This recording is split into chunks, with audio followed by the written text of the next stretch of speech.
آج کی یہ جو اسپیسیفک ویڈیو ہے یہ اس چیز کے بارے میں ہے کہ شوہر کی ڈیتھ کے بعد جو اس کی وائف ہے، جو اس کی بیوہ ہے، اس کی پراپرٹی میں کیا شیئر ہوتا ہے۔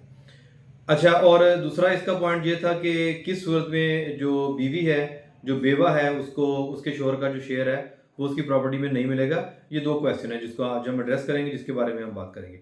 اچھا، ایسا ہے کہ جب شوہر کی ڈیتھ ہو جاتی ہے، کسی آدمی کی ڈیتھ ہو جاتی ہے، تو اس کی بیوی کا جو حصہ ہے وہ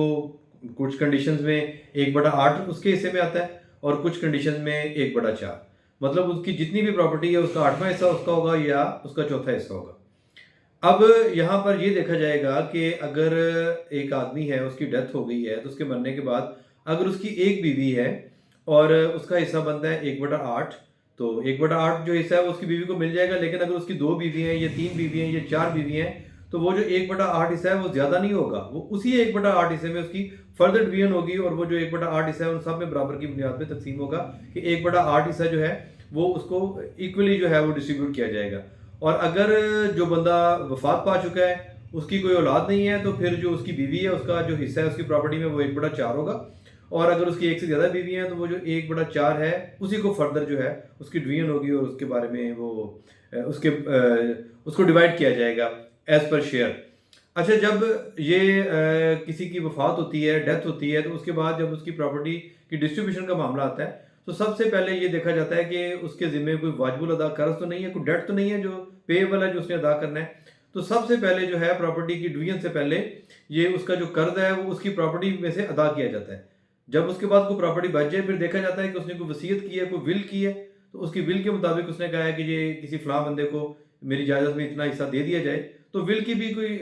یہ سرٹن کنڈیشنز ہیں کہ کسی کے ساتھ زیادتی نہ ہو رہی ہو اور وہ جسٹیفائڈ ہو۔ 1/3 حصہ جو ہے اپنی وہ پراپرٹی کا وہ وصیت میں کر سکتا ہے، اس سے زیادہ نہیں کر سکتا، کیونکہ اس کے جو لیگل جو ہے جو ہیئرز ہیں، اس کے جو وارثین ہیں، جن کو یہ رائٹ ہے کہ اس کی جائیداد جو ہے وہ ان کے مرنے کے بعد ان کو ملے، تو ان کا جو شیئر ہے وہ ختم نہیں کیا جا سکتا اس کی وصیت کی وجہ سے۔ لہٰذا ایک جسٹیفائڈ جو شیئر ہے وہ اس کو ڈیوائڈ کیا جا سکتا ہے۔ یعنی اس کی آپ ترتیب دیکھ لیں کہ سب سے پہلے وہ اس کی جو ڈیتھ ہوگی، اس کے بعد ڈیتھ ہونے کے بعد جو اس کے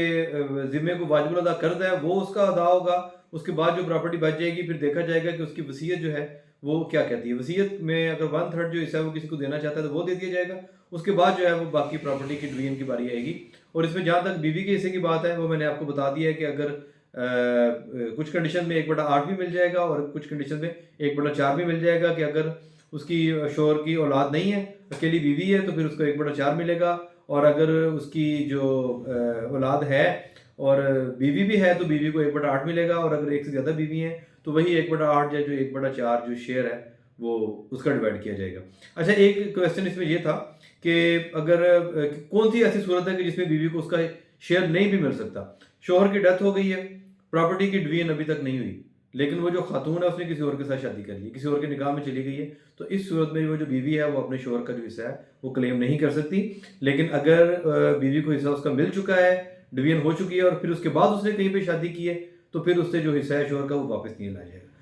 جائے گا۔ یہ ایک بیسک سا کویسچن تھا جو کسی ایک دوست نے پوچھا تھا، تو میں نے کہا ایک ویڈیو کے تھرو جو ہے یہ سب دوستوں سے اس کے بارے میں ڈسکس کر لی جائے۔ اس سلسلے میں کسی کا کوئی کویسچن ہو، کوئی بات ہو، تو آپ کومنٹس میں میرے سے پوچھ بھی سکتے ہیں۔ Thank you very much.